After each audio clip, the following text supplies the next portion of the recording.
সবাইকে শুভেচ্ছা জানিয়ে শুরু করছি আজকের ভিডিও। আশা করি সবাই খুব ভালো আছেন। আজকে শুক্রবার ছিল আর ছুটির দিনে বাসায় কি কাজ করলাম সেটা আপনাদের সাথে আজকে শেয়ার করব। তো এখানে একটা চাদর দেখতে পাচ্ছেন। চাদরটি এক কালার যে গায়ের চাদরগুলো সেটা। তো অনেক দিন হলোই ভাবছিলাম যে একটা গায়ের চাদরে হ্যান্ড পেইন্ট করব, কিন্তু আসলে ওইভাবে সময় হয়ে উঠছিল না। তো আজকে যেহেতু ছুটির দিন, মানে ছুটির দিন বলতে বাচ্চাদের স্কুল ছুটি, তার সাথে সাথে আমরাও ছুটি পাই। কারণ বাচ্চাদেরকে স্কুলে নিয়ে যেতে হয় না। সো বাসায় অনেকটা টাইম পাওয়া যায়। তো এই তো।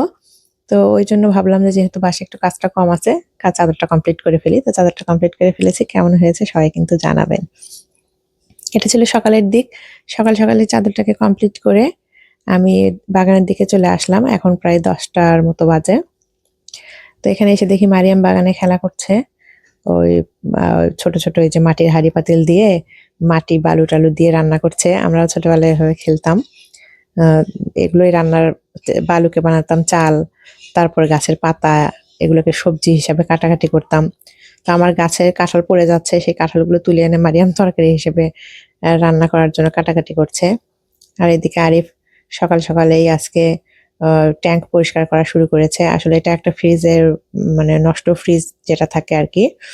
তো ওইটার মধ্যে আমরা মাছ রাখি। আপনারা এর আগেও আমাদের বাগানে দেখেছেন।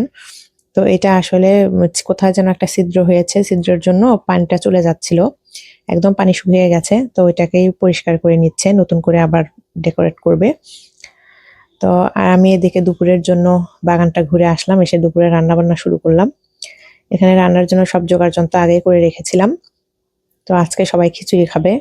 তো খিচুড়ির জন্য আমি এখানে সবকিছু নিয়ে নিয়েছি এবং খিচুড়িটা রান্না করছি। চাল, ডাল আর ব্রয়লার মুরগির মাংস দিয়ে আজকে খিচুড়িটা করেছিলাম। তো খিচুড়িটা খেতে কিন্তু বেশ ভালো হয়েছিল। একটু পরে যখন সবাইকে খেতে দেওয়া হবে, সবাই রিভিউ দিবে, আপনারা শুনতে পাবেন। আর আসলে এ ধরনের খিচুড়ি তো আমরা বাসায় প্রত্যেকেই হয়তো প্রত্যেকের বাড়িতেই করা হয় মাঝে, মাঝে। আর শীতের দিন যেহেতু, তাই দুপুরবেলা খিচুড়ি রান্নাটা করছি। গরমের দিন কিন্তু দুপুরবেলা খিচুড়ি করি না। কারণ দুপুরবেলা খিচুড়ি খেলে দেখা যায় খুব পানির পিপাসা লেগে যায়, কারণ প্রচুর রোদ থাকে, গরম থাকে। তো শীতের দিনে এটা একটা সুবিধা, যখন মন চায় তখন আসলে খিচুড়িটা রান্না করে খাওয়া যায়, সকাল দুপুর রাত নেই। কোনো সময়ই খেলে কোনো সমস্যা হয় না, আলহামদুলিল্লাহ। তো যাই হোক, আজকে এই যে রান্না বান্না চলছিল। এখন কিন্তু দুপুরের দিকে সবাই নামাজে চলে গেছে, যারা মানে বাড়ির পুরুষ সদস্য যারা নামাজে চলে গেছে জুম্মার নামাজের জন্য। আমার রান্নাটা আজকে একটু দেরি হয়ে গেছে, রান্নাটা কমপ্লিট হয়নি এখনো। আজকে বোধহয় নামাজ থেকে আসার পরপরই খাবার দেওয়া সম্ভব হবে না, একটুখানি ওয়েট করতে হবে। তো যাই হোক, আমি কাজ করার চেষ্টা করছি দ্রুত, কিন্তু আসলে রান্না তো দ্রুত চেষ্টা করলেই হয় না। তো আমি ওইভাবে কাজটা করছি। এই তো মোটামুটি চাল টাল ভাজা হয়ে গেল, পানিটাও দিয়ে দিলাম। আর হয়তো বেশিক্ষণ লাগবে না। তো আমি এখানে পানি দিয়ে ঢাকনা দিয়ে দিয়েছি। এই যে খিচুড়িটা প্রায় হওয়ার পথে, দেখি কেমন হলো। এই যে খিচুড়িটা কিন্তু হয়ে গেছে। এই যে আপনারাও দেখতে পাচ্ছেন, দেখতে কিন্তু খুব ভালো লাগছে। আমি টেস্ট করেছি, ভালো, আলহামদুলিল্লাহ ভালো লেগেছে আমার কাছে।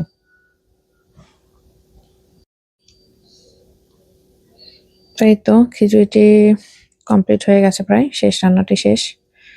এখন সালাদ কাটতে হবে। খিচুড়ির সাথে সালাদটা সবাই আমাদের বাসায় খুব পছন্দ করে, মিক্স সালাদ। শসা, টমেটো, গাজর এসব কিছু একসাথে করে সালাদটা আমি করি। আপনারা কিভাবে করেন কিনা জানাবেন। অনেকে কিন্তু আলাদা আলাদা খেতে পছন্দ করে, কিন্তু আমরা আবার মিক্স করেই খাই। তো এর সাথে আমরা আবার ধনিয়া পাতা দিই। খুব মজা, খেতে কিন্তু খুব মজা হয়। তারপর যখন সালাদটা মাখানো হবে তখন একটু সরিষার তেল, ব্যাস, খুব মজা লাগে খেতে। আপনারা করে দেখতে পারেন বাসায়। আর যারা করেন তারা তো করেনি, বলার আর কিছু নেই। এই তো আমি এখানে শসা কেটে নিচ্ছি।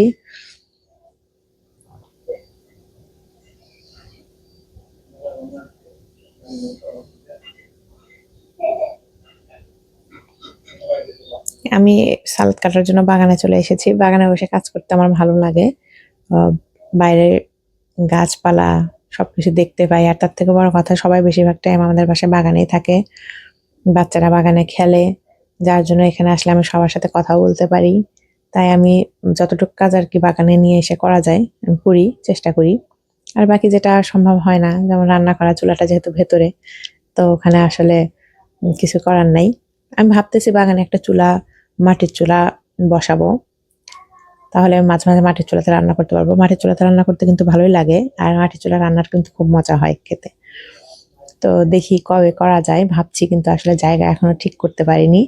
এখন একটা চুলা বসাতে গেলে দেখা যাবে কোনো না কোনো একটা গাছ তুলতে হবে। তো দেখি কোন গাছটা সরানো যায়, যে গাছে বেশি ফল হচ্ছে না এরকম গাছ সরিয়ে আমি ওখানে একটা চুলা বসাবো ভাবছি।